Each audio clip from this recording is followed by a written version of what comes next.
काही गोष्टी हे जाऊन सुद्धा पुन्हा पुन्हा आपल्या आयुष्यात येत असतात. काही वस्तूंमध्ये आत्मा ही दडलेली असते, जी तिथून कधीच जात नाही. चला तर ऐकूया रॅगिंग एक भयकथा.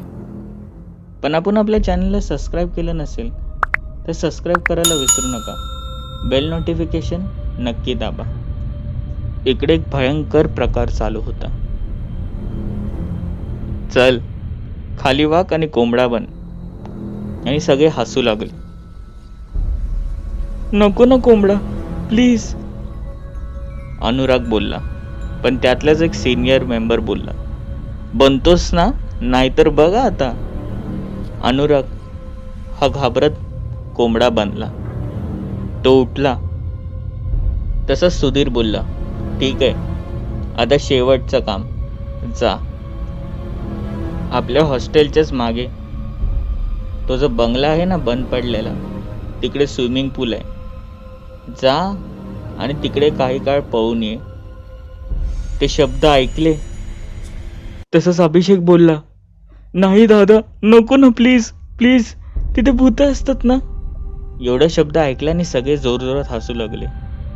अरे वेड्या भूत, अरे कुठे राहतोस तू? तुला जायचं नसेल तर सांग, आणि नसेल जाणार तर माझे कपडे तुला धुवायला लागतील. ही रॅगिंग चालू होती. आता अभिषेकला दुसरा काहीच पर्याय नव्हता. मुळात त्याला भांडता येत नव्हते, पण त्याला त्याच्या कॉलेजचे 4 वर्ष काढायचे होते. पहिलाच महिना त्याला असं जाईल वाटलं नव्हतं. आता त्याच्या सिनियर्सनी सांगितल्यानुसार तो तिकडे चालू लागला. त्या स्विमिंग पूल जवळ आला. वातावरण हे भयभीत झाले होते. अभिषेक हा पुरताच घाबरला होता, आणि अभिषेकने हळूहळू त्याचे दोन्ही पाय हे त्या स्विमिंग पूलमध्ये टाकले. तशी आजूबाजूला त्याची नजर जायची आणि अंगावर काटा यायचा. ते फार्म हाऊस हे वर्षानुवर्ष बंद होते. तिकडे 2 बायका फिरतात असं त्याने ऐकलं होतं. तो हळूहळू स्विमिंग पूलच्या आतमध्ये गेला. त्यांनी एक डुबकी मारली, दुसरी मारली, आणि तिसरा मारताच तो बाहेर आला. बाहेर येताच मनावर एक समाधान होते. चला आता सगळे झाले. लांब ठेवलेला त्याने फोन काढला. फोनमध्ये सेल्फी घेण्यासाठी त्याने तो पुढे केला, आणि त्यांनी पाहिले की त्याच्याच मागे 2 बायका उभ्या होत्या. त्यांनी सफेद साडी घातली होती. डोळे हे जणू काजळाने भरले होते, पण तेही लाल भडक. त्याच्याकडे पाहून हसत होत्या. अभिषेक जोरात ओरडला. तो पळत जाऊ लागला, पण त्यातल्याच एका हडळीने त्याचा हात पकडला. त्याला त्या स्विमिंग पूल मध्ये टाकले आणि बुडवू लागले. काही काळ त्याला बुडवत होते. शेवटी तो वर तरंगत आला. त्याचे श्वास हे बंद झाले होते. त्यातलीच एक मुलगी बोलली, अरे या शिट, वैदेही तुला बोलली होती ना यार, नको याला एवढं घाबरवायला. आता हा जर मेला तर. मित्रांना बोलवले आणि त्याला पुन्हा एकदा हॉस्टेलमध्ये आणले. त्याचे श्वास बंद झाले होते. त्याला हॉस्टेलमध्ये आणताच सगळ्यांमध्ये भांडणं सुरू झाले. हे बघ सुशांत, तुला बोललो होतो नको एवढी मस्ती करायला, पण का केलीस? सुशांत वैदेहीला बोलला, अरे मी तर फक्त बोललो होतो, तुम्ही तर त्याला डुबवून टाकलं. बाकीतले 5-6 मित्रही बोलू लागले, सुशांत चुकी तुझीच आहे, जर कधीतरी कबूल कर. आता हा मेला तर काय होणार? सुशांत जवळ गेला आणि बोलू लागला, अभिषेक, अभिषेक नाटकं करू नकोस, बघ खूप मारेन. पण त्याच क्षणी डोळे उघडले. अभिषेक हा मेलेला वाटत होता, पण जिवंत झाला कसा, हा त्यांना प्रश्न पडला. अभिषेक उठला आणि तसाच बसला. सुशांत बोलला, काय रे, आम्हाला घाबरवतोस? आता तुला सोडणार नाही. सुशांतने आपला हात वरती केला. तो अभिषेकला मारणार, पण अभिषेक बोलला, हे बघ, जास्त मर्दानगी दाखवू नकोस. एवढे वाक्य पडले होते आणि सगळे स्तब्ध झाले. कारणही असंच होतं. अभिषेक पहिल्या दिवसापासून हा शांत होता. त्याच्या तोंडातून असे शब्द येणं हे अपेक्षित नव्हतंच. सुशांत बोलला, खूप जीभ चालली आहे रे तुझी, आता तर तू गेलास. पण अभिषेक बोलला, बर, एवढीच मर्दानगी दाखवायची ना तर जा. इथून 5 किलोमीटर अंतरावरच तुला एक छोटासा वाडा भेटेल. त्या वाड्याच्या आत जा, काही काय तिकडे घालव आणि पुन्हा ये. असं केलं तर मी तुला मानेन. सुशांतला हे चॅलेंज भेटले होते. हे चॅलेंज त्याला एक्सेप्ट करणं आता भाग होते. त्याने ते एक्सेप्ट केले.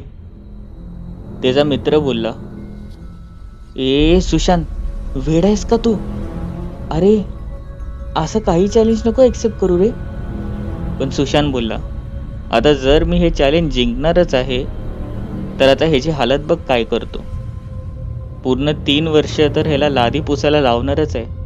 माझे कपडेही धुवायला लावेल. सुशांत रागारागात तिकडे निघून गेला. इकडे बाकीचे सगळे मित्रमैत्रिणी घाबरले होते.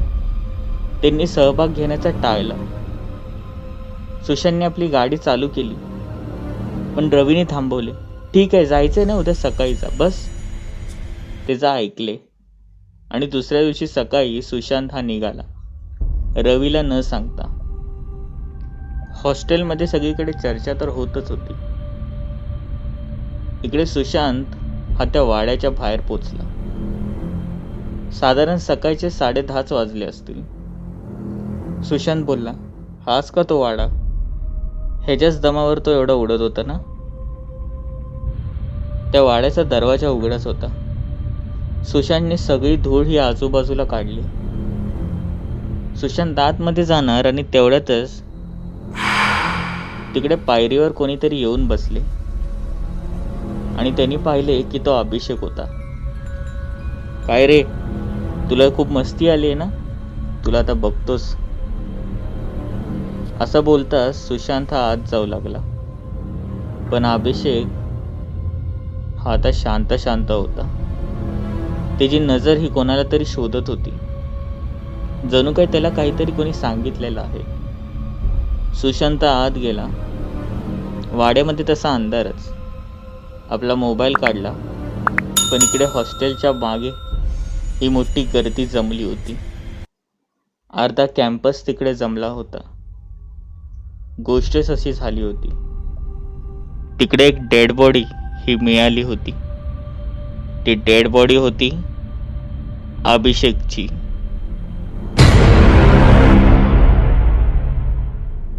इकडे अभिषेक त्या पायऱ्यांवर बसला होता. त्याच क्षणी एका बाईकचा आवाज आला. ती बाईक होती रवीची. रवीने गाडी थांबवली आणि जोरजोरात विचारू लागला, काय रे अभिषेक, कुठं आहे मित्र सुशांत माझा? अभिषेक त्याच्याकडे एकटक पाहू लागला आणि सांगू लागला, त्याच घरामध्ये, त्याच वाड्यात दरवाजा बंद करून बसला.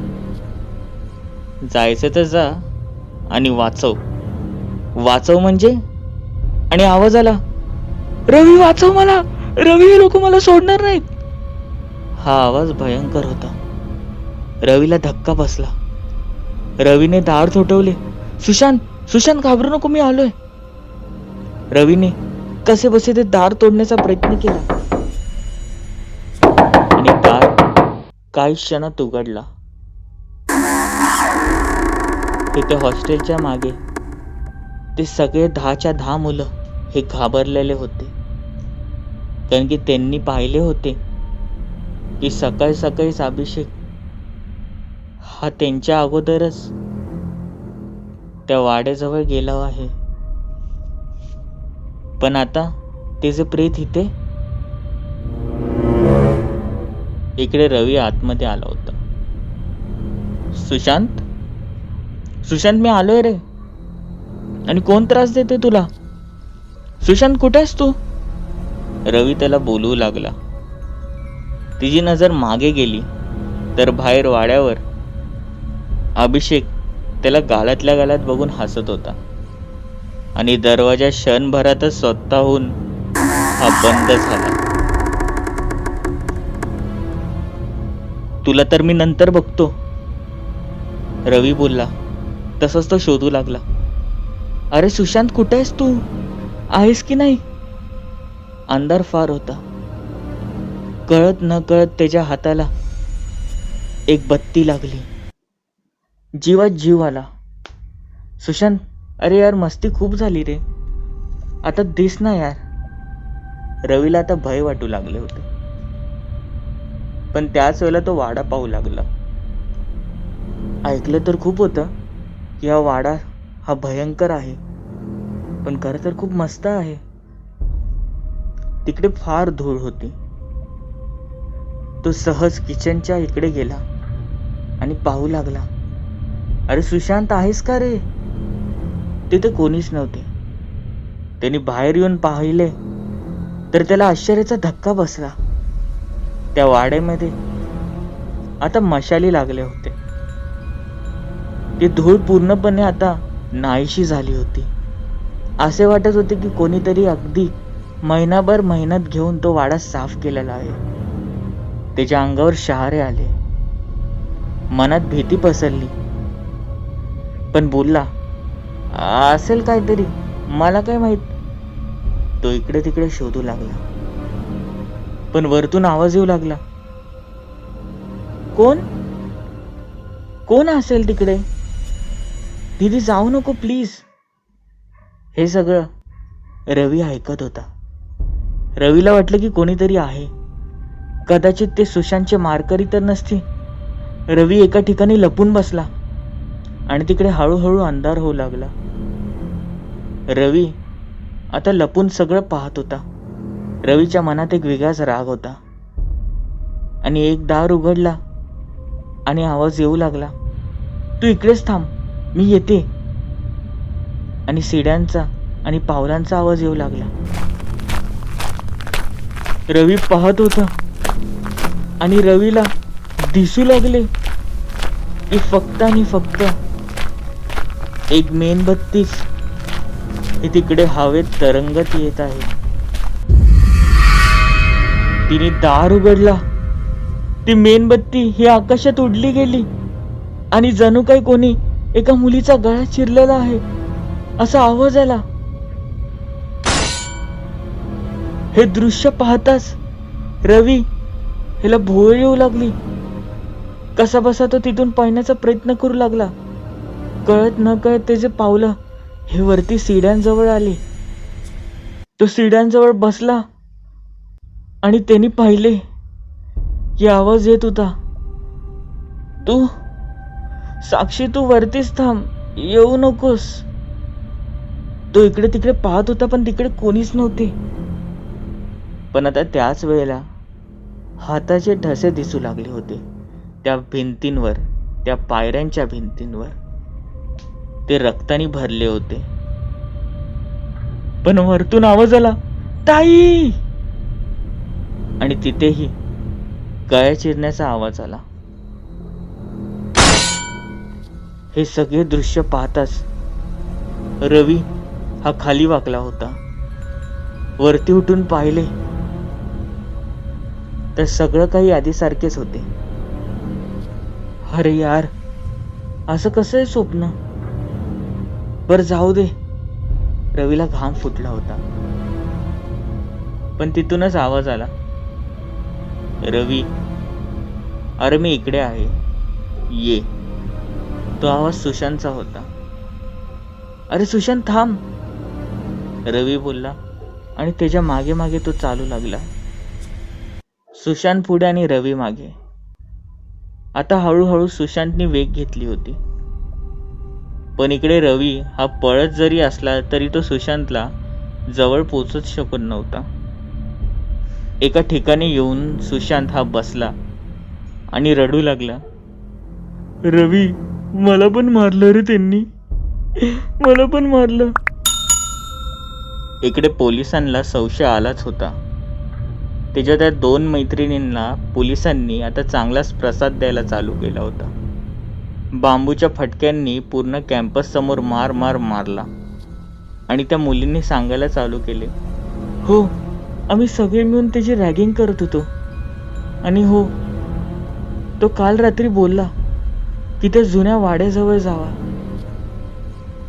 त्यांनी सुशांतला असे सांगितले होते. असं बोलताच तिकडचा एक प्रोफेसर, त्याच्या तोंडावर घाम सुटला. तो बोलू लागला, अहो पोलीस साहेब, चला लवकर, काही करून त्या मुलांना वाचवायला पाहिजे. तो पोलीस बोलला, का? आणि ते प्रोफेसर सांगू लागले दबक्या आवाजामध्ये, साहेब, तुम्हाला माहीत नसेल, पण आजपासून साधारण 20 वर्ष आधीची गोष्ट आहे. तो वाडा तिकडेच होता. त्या वाड्यामध्ये 3 जणांचे राहणे होते. 2 मुली आणि एक बाप. असाच एक सुंदर दिवस होता. संध्याकाळ झाली. साक्षीने केक हा तयारच केला, पण त्याच क्षणी बाहेर दार ठोठावण्याचे आवाज आले. अहो साहेब, त्या देशमुखांच्या बायकोला बरं नव्हं, चला की जरा गावकडे. त्याकडे शहर हे विकसित झाले नव्हते. आणि ते बोलले, बरं ठीक आहे, चला, मी येतोच. साक्षी बोलली, अहो बाबा काय, तुमचा आज वाढदिवस, एवढं सगळं जेवण बनवलेलं आहे आणि तुम्ही असं चाललात. त्याचं सोनाक्षी रुसून बोलली, बाबा आम्ही तुम्हाला जाऊन नाही देणार. पण त्यांचं ते वडील बोलले, बाळ मी तासाभरातच येतो, तुम्ही काळजी करू नका. दोघांच्या डोक्यावर हात फिरवला. ते निघणारच, पण तिकडचाच त्यांना सकाळी वाचलेला तो पेपर आठवला. त्यांनी सांगितले, बरं बाळांनो, असं बोलतात की सध्या आपल्या गावच्या आजूबाजूला एक मारकरी फिरत आहे. त्याला बहुतेक आगोरी शक्ती येते. मी आल्याशिवाय तुम्ही दार उघडू नका, हे मी स्पष्ट तुम्हाला सांगतो. दोन्ही मुलींनी होकार दिला आणि इकडे त्यांचे बाबा निघून गेले. संध्याकाळ झाली होती. रात्र पडू लागली होती, पण त्यांचे बाबा अजून काय आले नव्हते. दोन्ही मुली नाही नाही करून 18-19 वर्षाच्या. ते वरती आपल्या वाड्यामध्येच दार लावून हे बंद होते. दोघांना भीती वाटू लागली होती. त्या काही लाईट, वीज ही त्या काळी ही तिकडे नव्हतीच. सगळीकडे मशाली लावल्या, उजेड लावला आणि तसेच बघत बसले एकमेकांना. पण त्याच क्षणी दार ठोठावण्याचा आवाज येऊ लागला. मोठी मुलगी साक्षी बोलली, हे बघ सोनाक्षी, आवाज येतोय ना? आवाज आता जोरजोरात येत होता. सोनाक्षी बोलली, हो ताई, येतोय. बहुतेक बाबाच असतील. सोनाक्षीने वरतून आवाज दिला, बाबा तुम्ही आहात का? पण दार ठोठावण्याचाच आवाज येत होता. साक्षी बोलली, तू येऊ नकोस, थांब, वरच्याच खोलीत थांब. मी जर बोलली तरच दार उघड, नाही तर उघडू नको. सोनाक्षी हे आतमध्ये बंद केले आणि साक्षी हळूहळू ते कंदील घेऊन खाली येऊ लागली आणि तिने दार उघडले. त्याच क्षणी तिने पाहिले की एक मोठा दाढी असलेला व्यक्ती तिच्या समोर उभा होता. तो त्यांचा बाबा नव्हताच. त्याने एका मोठ्या सुरीने साक्षीच्या गळ्यावर वार केला. तो कंदील लहान फेकला गेला. साक्षी तशीच पडली, पण कशी बशी ती उठली. त्या भिंतीवर ती हात लावत लावत वरती येऊ लागली. पण तिकडे सोनाक्षीने दार उघडले आणि पाहिले की साक्षी ही सीड्यांवर पडलेली आहे. तिची नजर फिरते ना फिरते त्याच माणसाने साक्षीच्या पोटावर वार केला. आता इकडे सोनाक्षीला पळण्याचा वेग येत नव्हता. तिला भोवळ येऊ लागली.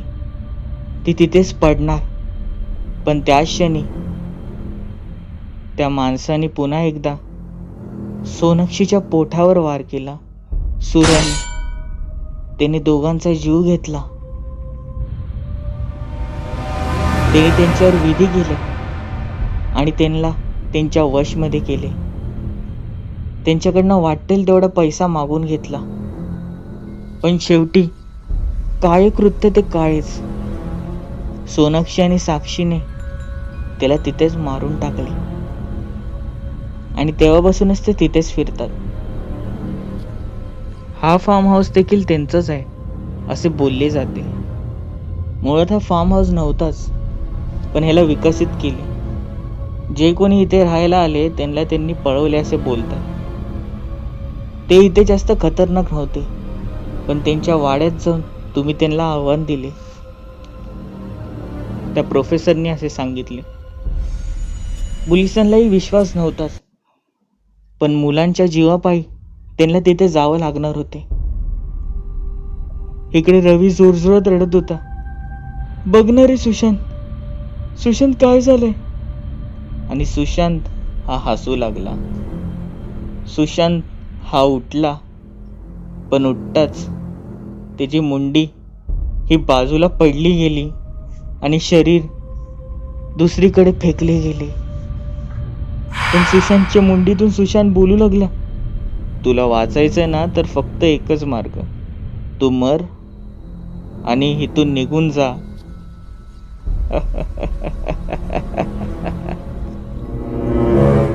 इकडे परिस्थिती ही हाताबाहेर जायला लागली होती. रवी आतून आवाज देऊ लागला, अरे आहे का कोणी? मला वाचवा, अभिषेक. आपला मोबाईल चेक केला पण तिथे कोणीच नव्हते. पळत पळत तो वरती गेला आणि वरती तो एका ठिकाणी पडलाच. आणि त्याने पाहिले की हळूहळू 3 सावल्या त्याच्या जवळ येत आहेत. एकाला ही मुंडी नव्हती, तिचे शरीर त्याच्याकडे चालत येत आहे. दुसरी पूर्णपणे पांढरी पडलेली आहे, तिच्या पोटात मोठा सुरा आहे.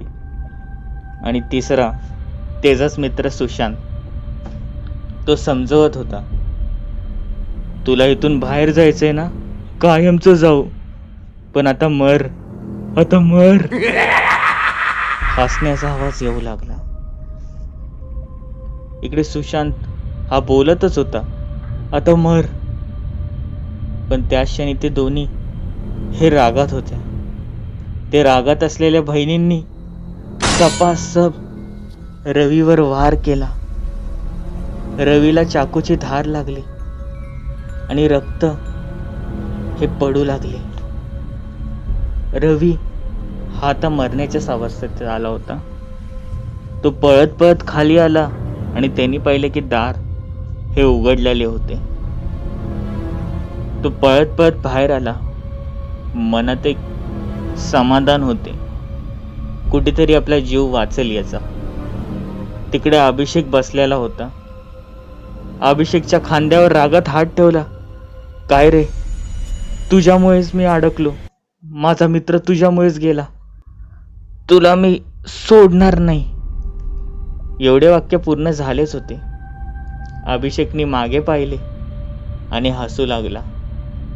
त्याच्या डोळ्या देखत तो हवेत अदृश्य झाला.